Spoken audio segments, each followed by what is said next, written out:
जय श्रीमन्नारायण श्रीमते रामानुजाय नमः। कृष्णं वंदे जगद्गुरुं सर्वधर्मान् परित्यज्य मामेकं शरणं व्रज अहं त्वा सर्वपापेभ्यो मोक्षयिष्यामि मा शुच। भारद्वाजकुलाम्बोधि चन्द्रं श्रीपुरुषोत्तमं वेदांतो भयनितत्त्वार्थ ज्ञानदं गुरुमाश्रये। कृष्णं वंदे जगद्गुरुं। మనం శ్రీమద్భాగవతంలో ద్వితీయ స్కందంలో అధ్యాయం 2కు వచ్చాం. ఈరోజు సత్యాంక్షితౌ కిం కసిపో ప్రయాసై బాహో స్వసిద్ధే హ్యూపవర్షిణై కిం సత్యం జలౌ కిం పురుదానపాత్య దిగ్వల్కలాదౌ తది కిం దుకూలైః. శయనించుటకు తగినంతగా భూమి ఉన్నప్పుడు మంచములు పాన్పులు అవసరమేమున్నది? క్వశ్చన్ మార్క్ అన్నమాట. మనుజుడు స్వబాహువులను వినియోగించుకొనగలిగిన అప్పుడు తలగడ అవసరమేమి కలదు? అతడు తన అరచేతులను వాడుకొనగలిగినప్పుడు వివిధ ప్రాంతాల ఆ పాత్రల యొక్క అవసరం ఏముండను? తగినంత ఆచ్ఛాదనము లేదా వల్కలు ఉండగా వస్త్రముల అవసరమేమున్నది? భాష్యంలో ఏమంటున్నారు? దేహారక్షణము సౌఖ్యము కొరకు గల జీవితావసరములకు అనవసరముగా వృద్ధి చేసుకొనరాదు. అటువంటి మిథ్యానందం యొక్క అన్వేషణలో మానవ శక్తి వృధాగా నష్టము కాగలదు. మనుషుడు నేలపై పడుకొనగలిగినచో శయనార్థమై మంచి మంచమును లేదా పరుపులను పొందులకు అతడు ఎలా యత్నించవలను? ఒకవేళ అతడు తరగడలేకుండగానే శయనింపగలిగినచో మరియు ప్రకృతి వసుకబడిన మృదు బాహువులను వాడుకొనగలిగినచో దిండుకై వెదగవలసిన అవసరం ఉండదు. జంతువుల సాధారణ జీవితమును అధ్యయనము గావించినచో పెద్ద పెద్ద ఇండ్లను గృహోపకరణములను ఇతర గృహ సామాగ్రిని తయారు చేసుకొనగల తెలివిని కలిగి ఉండనప్పటికీ చక్కగా ఆరుబయట శయనించి అవి ఆరోగ్యవంతము జీవితం గడుపుతున్నట్లుగా మనము గాంచగలము. ఏ విధముగా పండుకొనవలెను లేదా ఆహార పదార్థమును తయారు చేసుకొనవలెను తెలియనప్పటికీ అవి మానవుని కన్నను సులభముగా ఆరోగ్యమయ జీవితంలో గడుపుతున్నవి.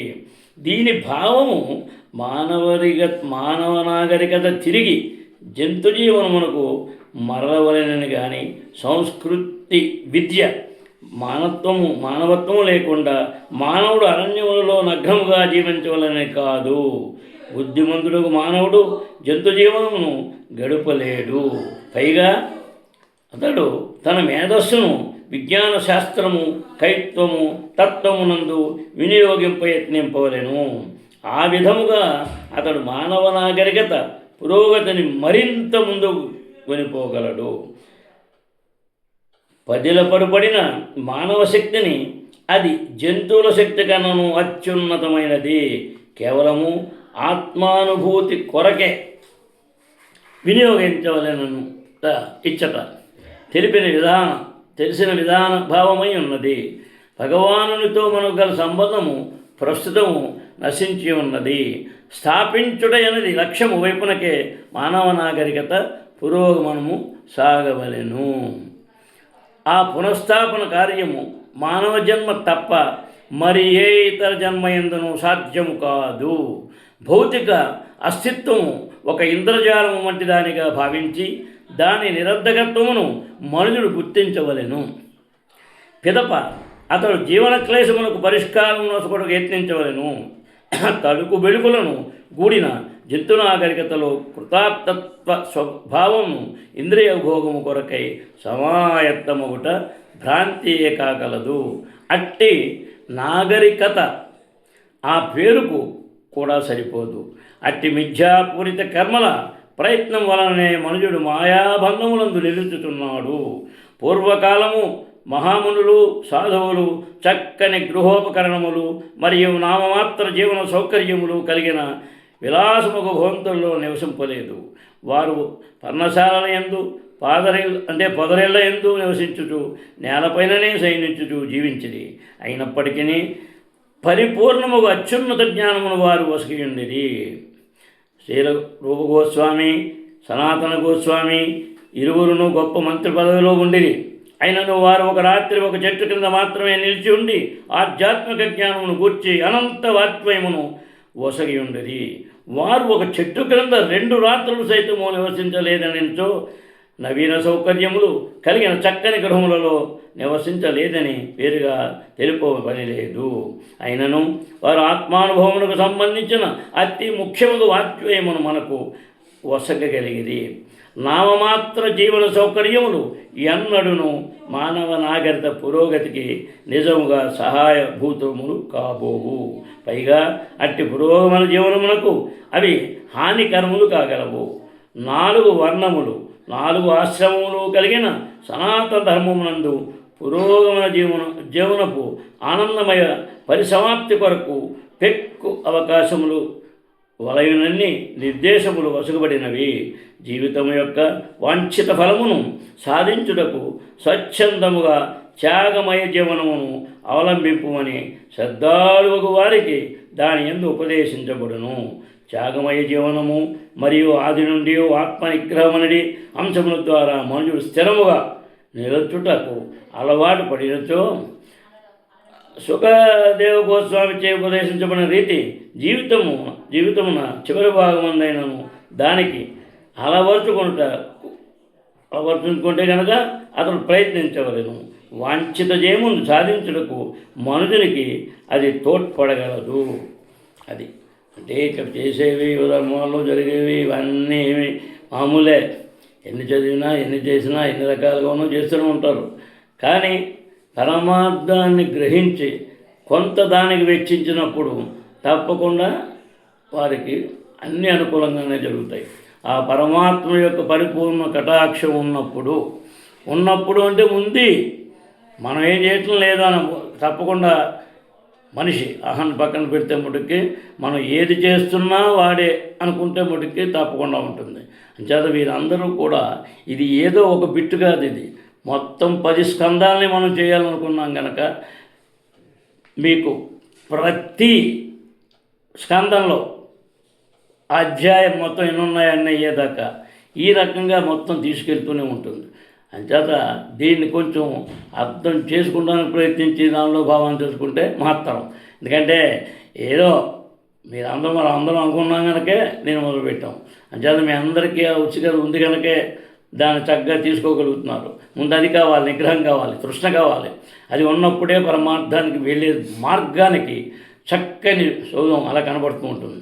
అంచేతమ్మా తర్వాత చీరాణి కిం పథి న సంతి దిశంతి భిక్షాం నైవాంగ్రిపాః పరభృతః సరితోప్యశుష్యం రుద్ధాః గుహాః కిమిజితో వతినోపసన్నాన్ కస్మాత్ భజంతి కవయో ధన దుర్మదాంధాన్.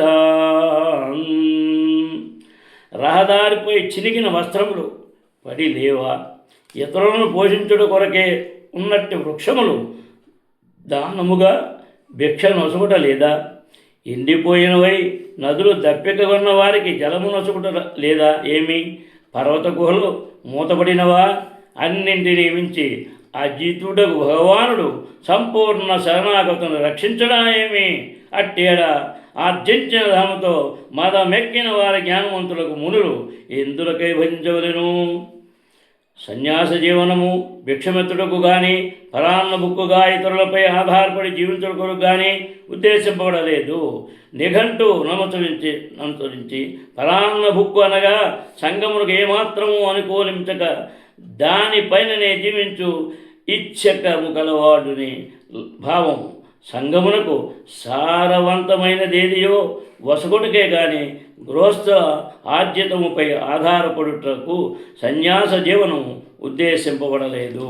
పైగా గృహస్థుల నుండి ప్రామాణికుడగు సన్యాసి భిక్షను గ్రహించుట అన్నది దాత యొక్క ప్రత్యక్ష లాభము కొరకై ఆ సన్యాసిచ్చే వసకబడిన ఒక అవకాశం వంటిది. సనాతన ధర్మమందు సన్యాసికి భిక్ష మొసగుట గృహస్థుల ధర్మములో ఒక భాగమై ఉన్నది. గృహస్థులైన వారు సన్యాసులను స్వంత సంతానముగా చూచుచు వారు అడగకని అన్నవస్త్రాదులను వసగవలని శాస్త్రములను ఉపదేశించబడినది. కానీ శ్రద్ధావంతులకు గృహస్థులు అట్టి దాతృత్వ స్వభావమును మిథ్యా సన్యాసులు అనువుగా తీసుకొనరాదు.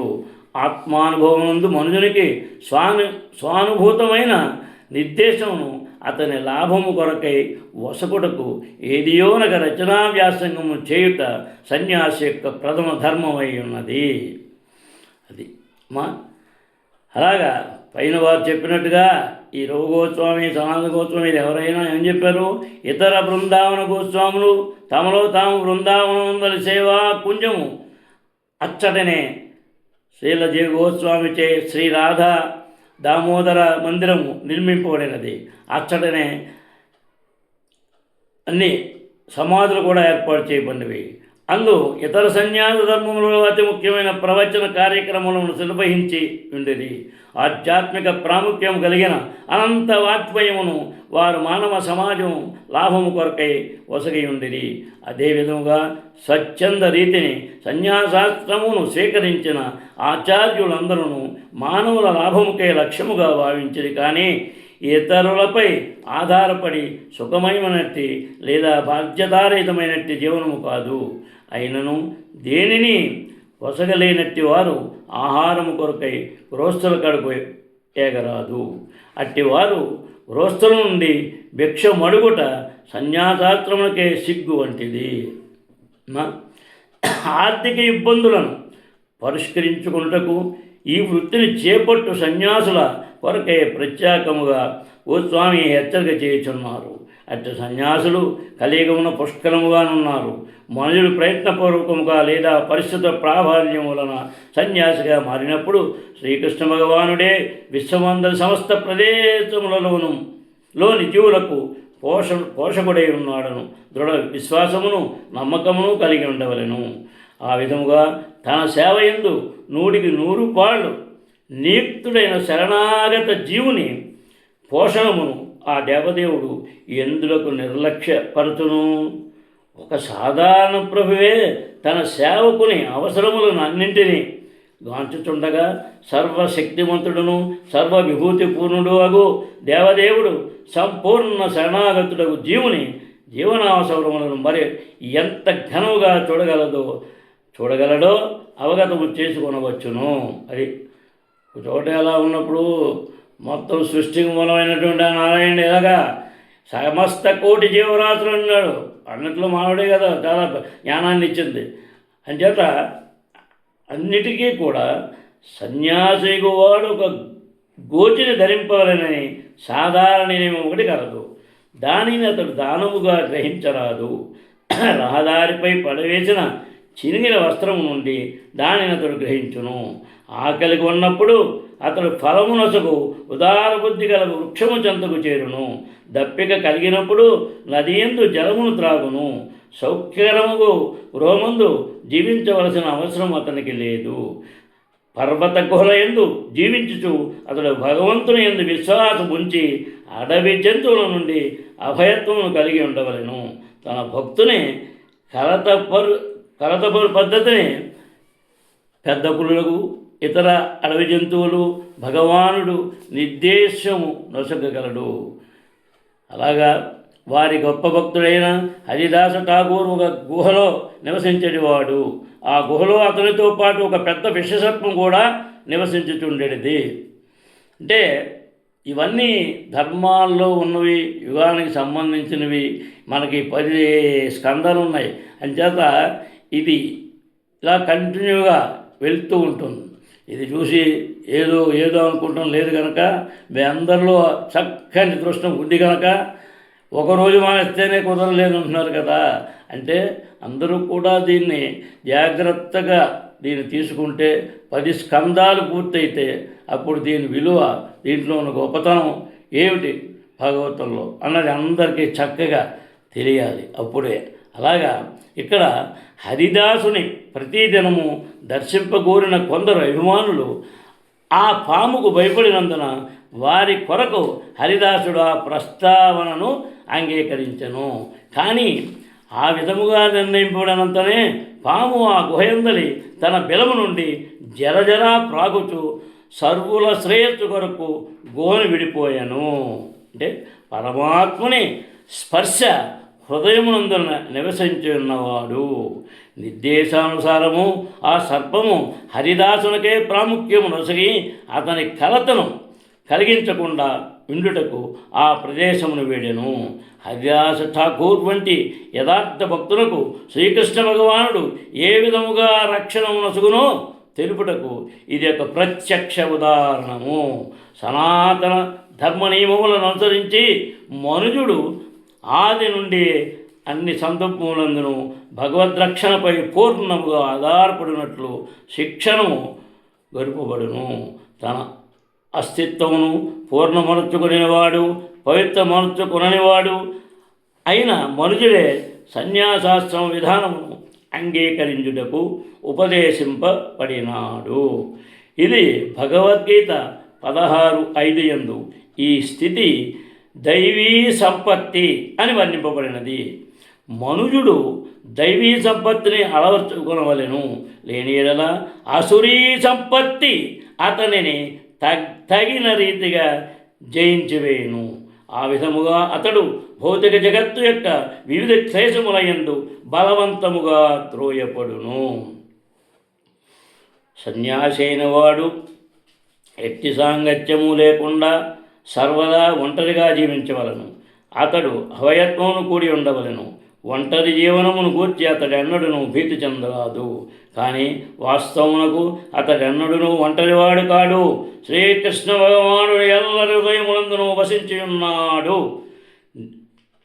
సాధుల హృదయన శ్రీకృష్ణుండు సంచరించునేవో మనసా అని పాట ఉన్నది. పండరినాథుని పాద పద్మములు భక్తితో కొలవేవో మనస, పుండరీకాక్షుని పూజా ఫలితము పుణ్యలోక ప్రాప్తము మనస అని ఎప్పుడు ఒంటరివాడు గట్ట ఆ శ్రీకృష్ణ భగవానుడు ఎల్ల హృదయములను వసించి ఉన్నాడు. నిర్దేశమైన విధానము ద్వారా శుద్ధి పడనంత వరకు మనుజుడు తాను ఒంటరివాడని భావించును.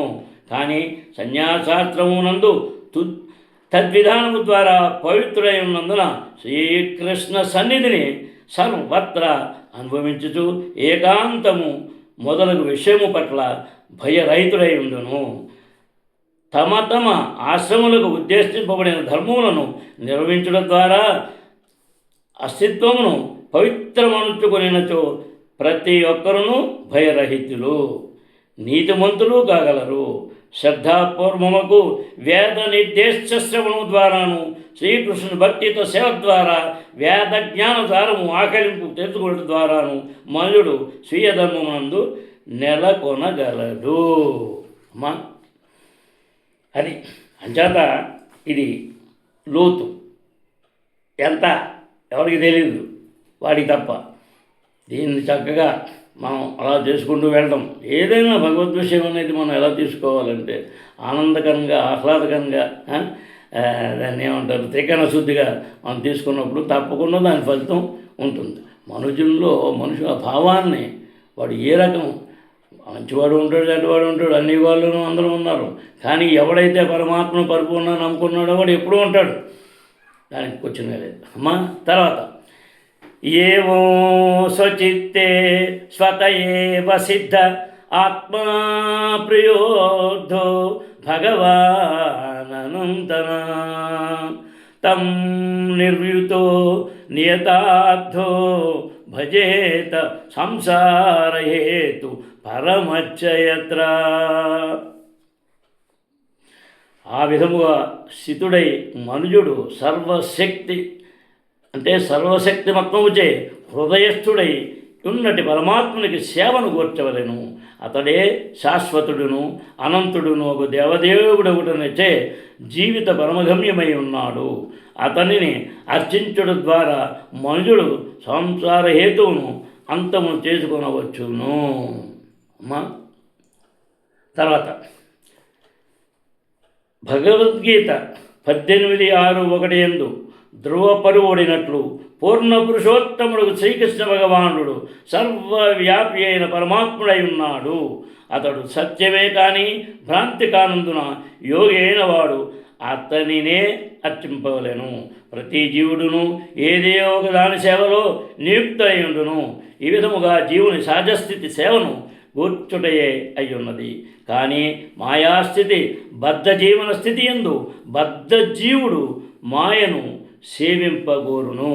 ఆ బద్ధజీవుడు తన తాత్కాలిక దేహము పుత్ర కలత్రాదులనడి దేహపర సంబంధములు దేహము మరియు దేహపరము సంబంధములను పోషించుటకు అవసరముకు గృహము, భూమి, ధనము, సంఘము, దేశము వంటి ఏర్పాట్లు అనువాని సేవ కొరకే పనిచేయును. కానీ అట్టి సేవ పూర్తిగా భ్రాంతిమయమై నని అతడు ఎరుగజాలడు. ఇదివరకే పలుమార్లు చర్చించినట్లు ఎడారి అందరి మృగతృష్ణ వలె ఈ భౌతిక జగమే ఒక భ్రాంతి అయి ఉన్నది. ఎడారిలో జలము లేనంత మాత్రమున అసలు నీరే లేదని ఎవరును నిర్ణయించుటకు రాకూడదు. బుద్ధిమంతుడు మనుజుడు సాగరములందు మహాసాగరములందు జలము ఉన్నదని ఖచ్చితంగా ఎరిగి ఉండను. కానీ అట్టి అపార జలనిధులు ఎడారి భూములకు బహుదూరములో నుండును. కనుక మనుజుడు అట్టి జలనిధులు దరిదాపులలోనే జలము కొరకై అన్వేషింపవలని కానీ ఎడారెందు కాదు. మనమందరము నిత్య జీవనము, నిత్యముగు జ్ఞానము, తుదిలేని ఆనందమైన జీవనమని నిజమైన ఆనందమునే అన్వేషించుతున్నాము. కానీ సత్యత్వ జ్ఞానం లేనట్టి మూర్ఖజనులు ఆ జీవన సత్యమును మాయ యందు అన్వేషించున్నారు. ఈ భౌతిక దేహము శాశ్వతంగా నిలిచినట్టుది కాదు. భార్య, సంతానము, సంఘము, దేశము అనే తాత్కాలిక దేహము యొక్క సర్వ సంబంధములు దేహమార్పులతో మార్పు చెందగలవు. ఇదే సంసారము. 10 ఏళ్ళు బాల్యము, యవ్వనం, కౌమారం, వార్ధక్యం. అల్లిలో ఉన్నట్టు ఎవరైనా ఉంటాడా, ఎవరైనా ఉన్నట్టు ఆ ముసలి వస్తువులు కింద మారుతూ ఉంటాయి. అంచేత సంసారము జన్మ మృత్యు జరా వ్యాధుల పునరావృత్తి అనబడును. ఈ జీవన క్లేశము అన్నింటికీ పరిష్కారం కనుగొనవలెనని వాంఛించినను మనము మార్గమును ఎరుగుకున్నాము.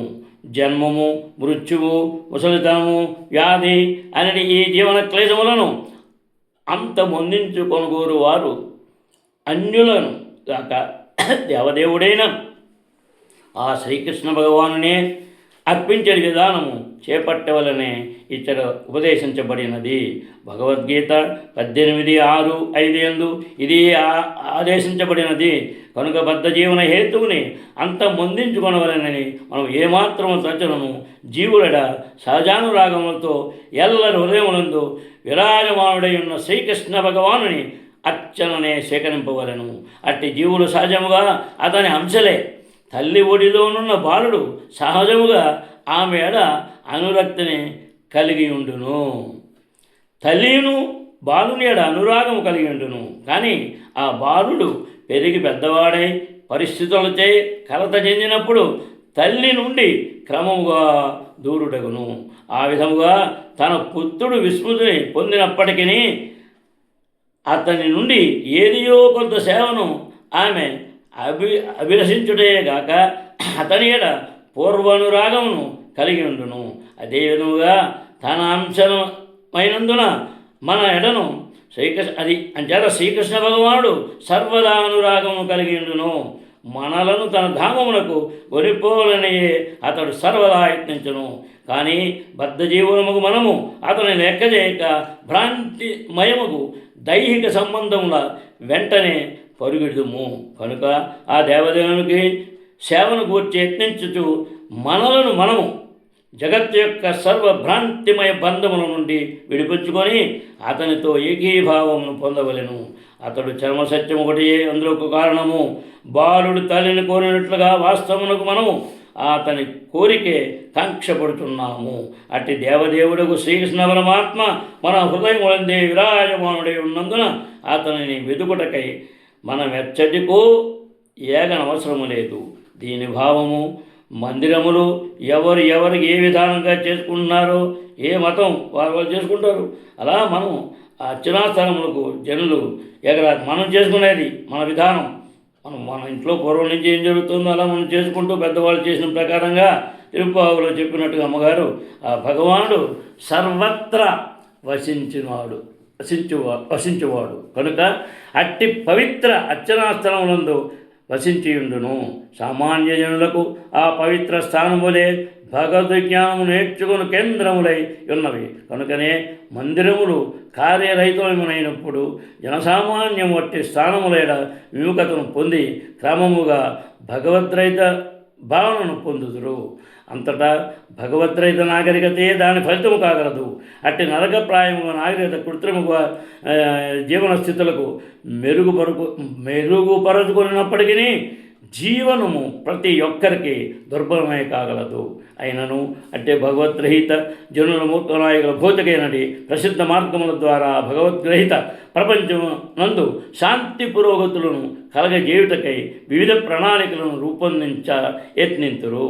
అట్టి యత్నములు కేవలము భ్రాంతిమయములైనప్పటికీ పరిష్కారములు నొసగా అసమర్థులైన అయోగ్య వారు పరిపాలించే విధానాన్ని బట్టి ఆ జనులు వారు కూడా ఎంత ఆనందంగా ఉండాలి. రాజు అంటే భగవంతుడే అట.